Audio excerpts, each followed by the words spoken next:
Bunso anak, pupunta tayo sa SM. Bibilhin natin lahat ng laruan na gusto mo. Ha? Totoo po, Nay? Siyempre naman anak, marami tayong pera dito. Kaya lahat ng gusto mo, bibilhin natin.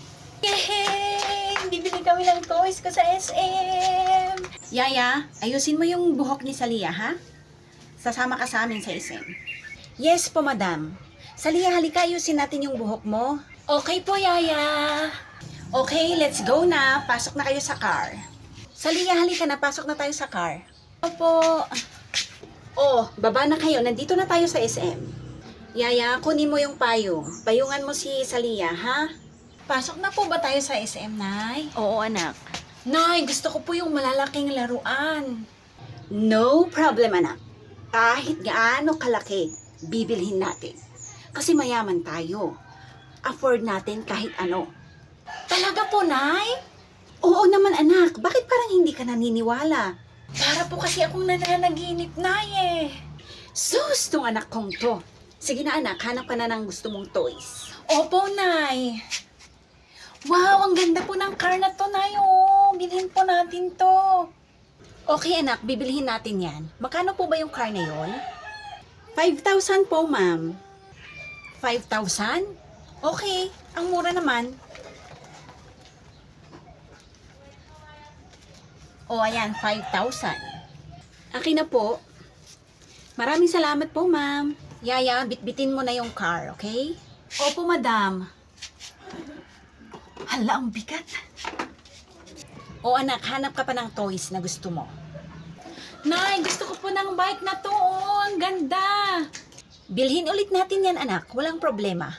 Yay, may bike na ako. How much po yung bike? Yan po, ma'am. 10 kyaw po, ma'am. 10 kyaw? Ang mamura naman ng toys nyo dito.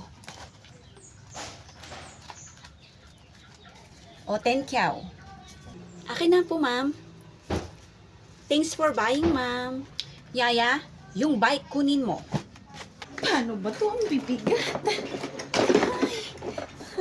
May gusto ka pa bang bilhin na toys, anak? Sabihin mo lang. Gusto ko po tong horsey na to, Nay. Tapos itong piano. Yan lang ba, anak? Opo, Nay. Wala na po. Okay, anak. Magkano po yung horsey tsaka yung piano? 15K po lahat, ma'am. 15K lang? Okay.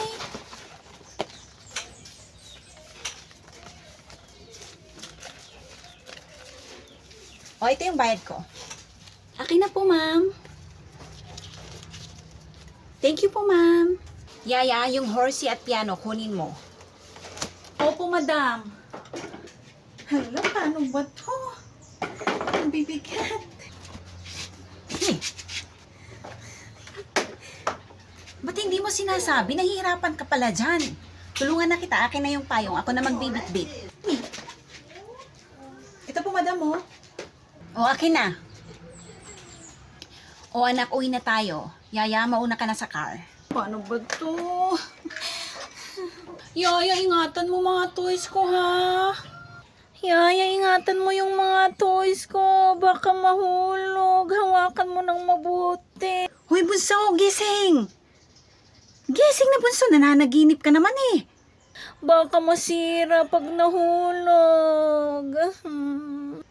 Bunso, gising ka na dyan. Nananaginip ka. Ha?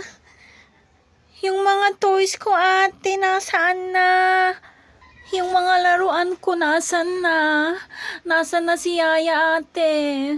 Yaya! Da! Kailan pa tayo nagkaroon ng yaya? Binilhan ako ng mga laruan ni nanay sa SM kasama si Yaya. Nasaan na siya, ate? Hay naku, bunso. Panaginip mo lang yan. Anong panaginip? Hindi. Binitbit lahat ni Yaya yung mga toys ko. Nasaan na si Yaya? Nasaan na si nanay? Nay! Oh, bakit anak? Nay, di ba pumunta tayo sa SM? Binilhan mo ko ng madaming laruan na malalaki kasama si Yaya. Di ba, Nay? Di ba ang yaman natin? Kaya mo ko binilhan ng madaming laruan. Hala anak, ang sarap naman ng panaginip mo na yan.